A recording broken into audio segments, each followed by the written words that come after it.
All right, are we gonna lighten the mood or no? What are we doing?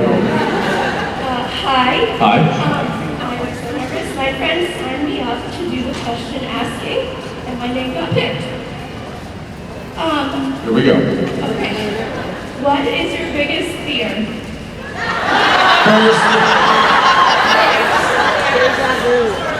Squirrels. Lighthearted man. Did you just yell out bears? Your turn. I love his fear of bears. It's so fun. I don't love it. It's so good. Bears scare me. Squirrels don't scare me. You're sitting next to one. I don't know that I have like a certain thing that I'm scared of. I mean, I will avoid things, but I would say my greatest fear is something happening to my kids, and I'm not there to help them. And I'm not. From a bear?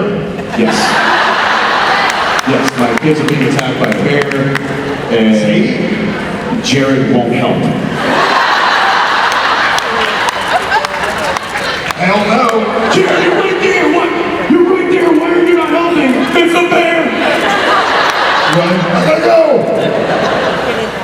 Yeah, that's probably my greatest fear is not being able to protect my kids from something.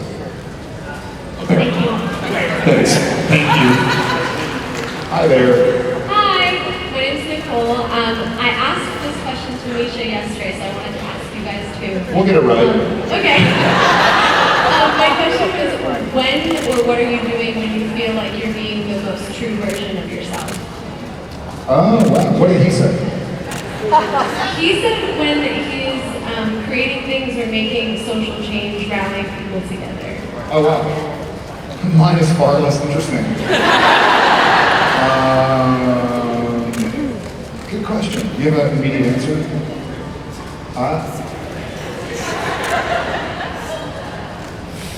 That's a really good question. And something, honestly, I think it's a better question than we all realize. So I think everybody in here probably has times when they feel like they're in the zone or whatever.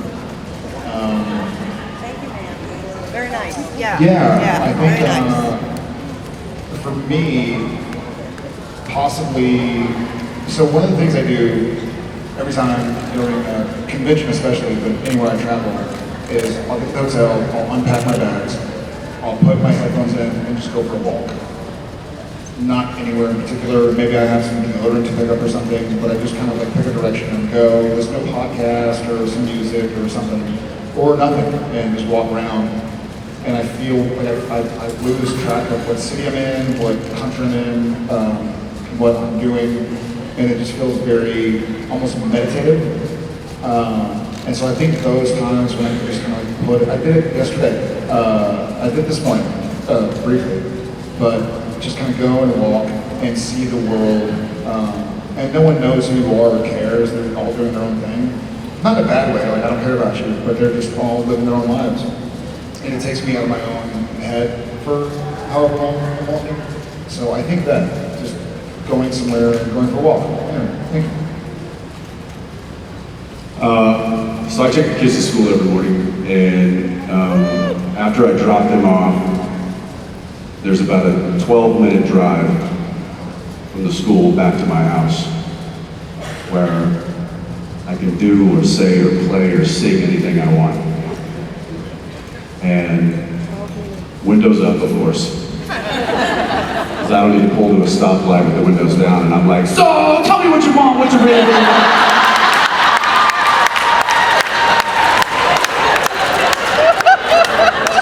It's not a good look for me.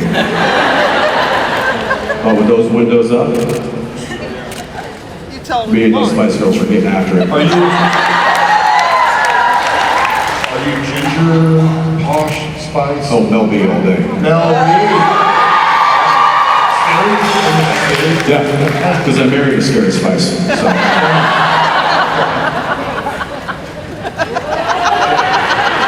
Shit, I'm gonna hear that one, all right.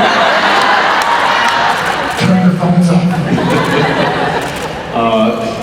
No, it's yeah. I think when you can be just free and you can find a space where you can do that and you have those moments to yourself to just do what you want to do in that moment and nobody's, you know. I mean, it's like the whole thing. It's like, what is it? Dance like nobody's watching. And so it's when you get those moments. I mean, I think that really speaks to that really fuels your soul.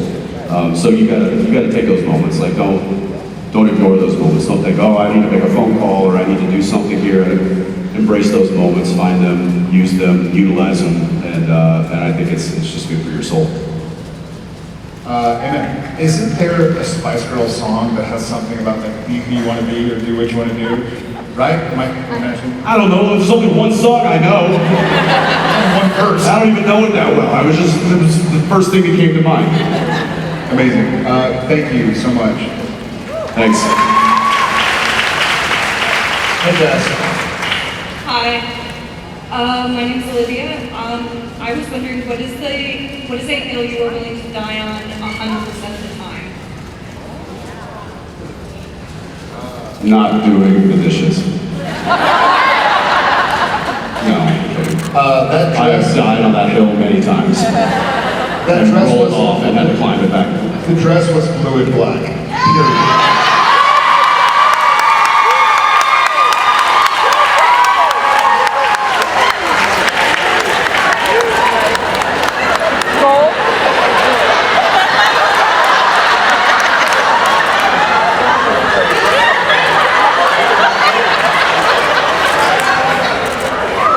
It was blue and black. Right? White and gold. Will somebody pull that picture off?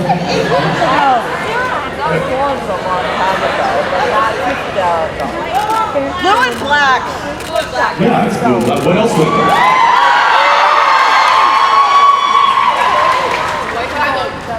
This one here sees white and gold. Yeah, that's white and gold. gold. No way. Gold. It's white and gold. It's blue and black. Yeah. Who sees white and gold? Is that fucked up?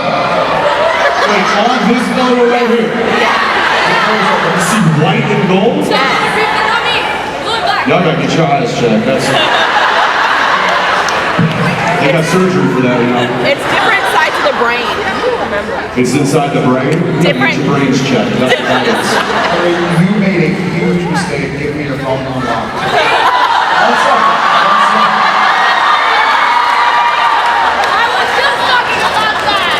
So wait a second. I have a question. What is this thing? It's blue and black. If it is, I'm sure it's like some sort of a. Yeah, you use different sides of your brain. It's like a mental thing, right? Right-sided It's like brain your or brain left-sided. is some sort of a whatever it's depicting, right? So then no one's wrong. No one's wrong. Your phone's smart You enough. see what you see. Even nobody's wrong. I'm down on the hill. It's blue and Why? It's a hell of a hill. But if somebody doesn't see blue and black, but they see whatever it is, Maybe not to get yeah, that killed. day, I'm gonna get him. You could kill him. That seems diplomatic. She sees white and gold. All right, that's my hill. You see what's going on? Stick it to it. Yeah, but she's not wrong. That's what she sees. Help me out here.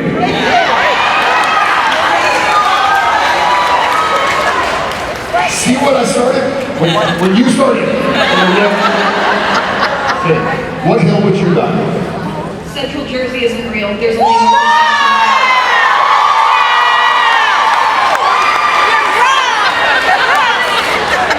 Central Jersey isn't real? I'm not arguing with it. I'm fairly certain there's a central part of the state. Oh, it's just north or south? What's between those? Yeah, but what's on the line? Nothing. It's one of the other steps.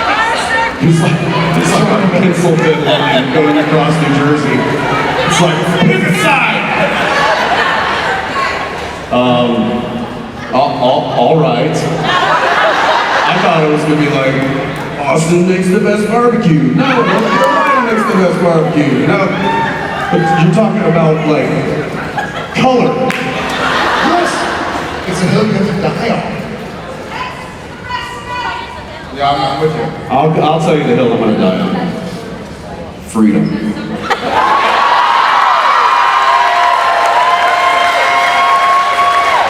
You and Mel Gibson.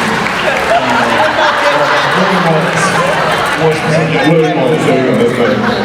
Olivia, thank you for helping us piss off everybody in the cheers. Love you. And for those of you who are from Central Jersey, we welcome you.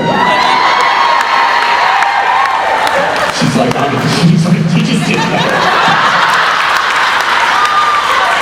She just saluted y'all. Thank you. Float away, you angel. Hello. Hi. Hi, my name is Lindsay, so nice to meet you guys. So I'm really curious to know, now after being off the show, going about everyday life, do you ever find yourself sometimes going, whoa, what I just did was way too Dean-coded or way too Sam-coded? Did you watch an episode called Tracker recently?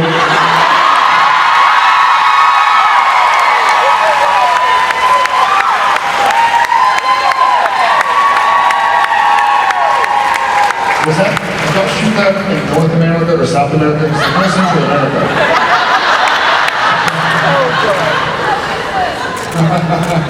It's like halfway through shooting that episode, and I was like, Jared's gonna be pissed at me. To answer your question, of course. You know, these characters were, you know, we were young guys when we started shooting that show, and we're not classically trained actors. We don't have like technique. We don't use talent. We don't have talent. So we had to use the best of our abilities that largely resided in who we were and finding who those characters are within ourselves. And so there is a lot of Jensen that is Dean and a lot of Jared that is Sam. And I would say as the show progressed, we were able to kind of compartmentalize it better and separate ourselves a little bit better, but the foundation of it was always there. And so I definitely, like, I mean, call it what you will, and people are like, oh, your Dean's coming out, or your Dean show. No, it's not, it's the Jensen. No, you're good. Is it? I'm like, no.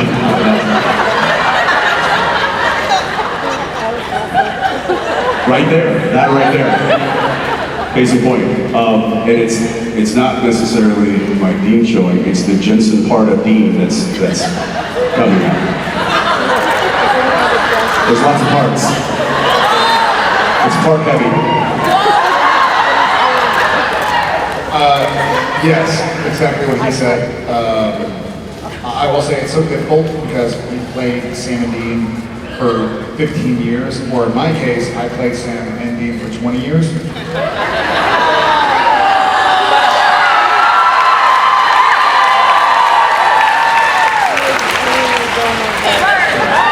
So it's hard to, it's difficult to try and figure out what's Jared and Yeah, what's... but my Dean was longer. That's what she said.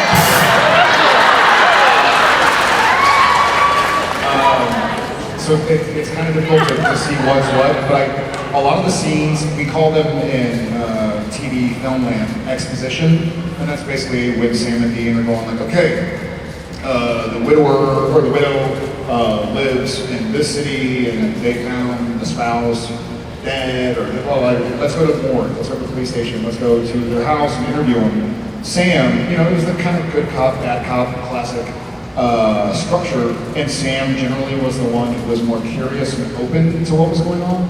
So I was doing that. I don't know if that was from Jared or from the writers for Sam, and it kind of bled in here. But I find myself really open and curious around people. I find myself like Sam Winchester people. Like, wait, what's going on? And that's one of many examples, I'm sure. But yeah, it's hard. It's difficult sometimes to think. You know, I feel like anything you do, you're a fan of, you're a part of, your favorite band, your favorite book, your favorite movie, you kind of hopefully take something from it and grow because of it. And so it's difficult to figure out what's what. But yeah, I think these characters. I would argue that there were more. It was more often that our Jensen and Jared were coming out on screen than our Sam and Dean was coming out in real life. Yeah. Yeah. Thank you so much. Hi there. Hi guys, welcome to North Jersey. What's just Southwest?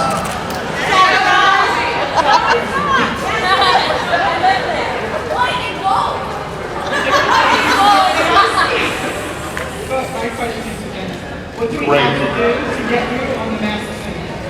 Yes!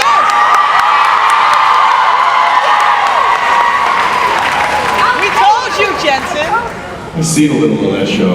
I ain't wearing that shit. No. I'll be a judge. I'll be a judge, but I'm not a giant squirrel.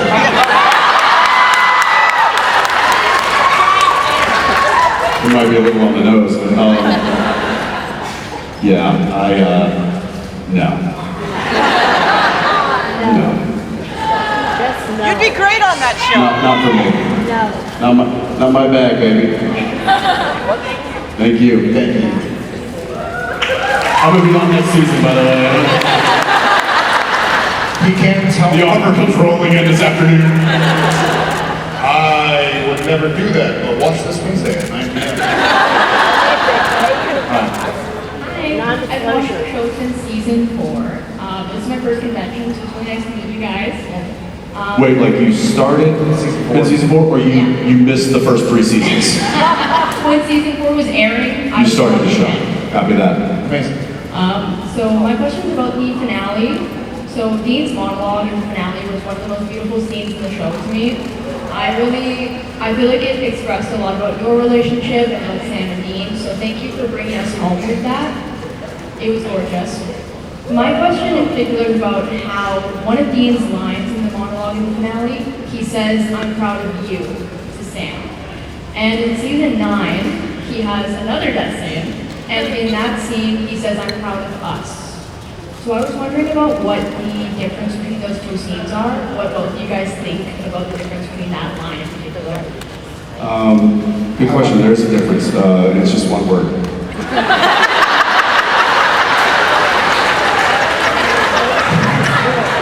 They both have a U in the word. I have an opinion of what, because that's interesting you notice that, because we legitimately, off camera, many times throughout the show, had that discussion, like, is it better us, or you, or me? In my opinion, again, Proud of Us was season 9, character's still kind of going.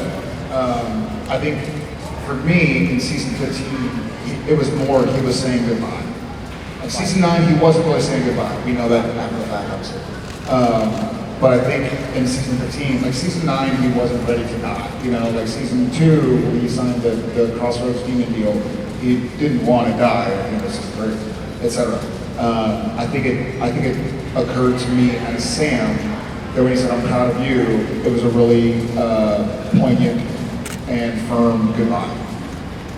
You know, that was my thought. Yeah, no, I pretty much echo what you said. I'll just say it in a few different words, and that is, I think in 9, the "I'm proud of us" was more of Dean's reflection on what we have done and what we were able to do, and how this continues from here, I don't know, but it's up to this point that Dean was just so proud of what the 2 of them have been able to accomplish, and it was I'm proud of us and what we have done together. In 15, Dean knew he was hanging it up. He was going to hang it up, and he needed him to continue, but not continue to find a way to get me back, and not, none of that. So Dean needed Sam to understand how proud of him he was, in a way of like, it was an "I love you, and I always will, but I gotta go now." Whereas I don't think in 9, Dean was ready to go. He was like,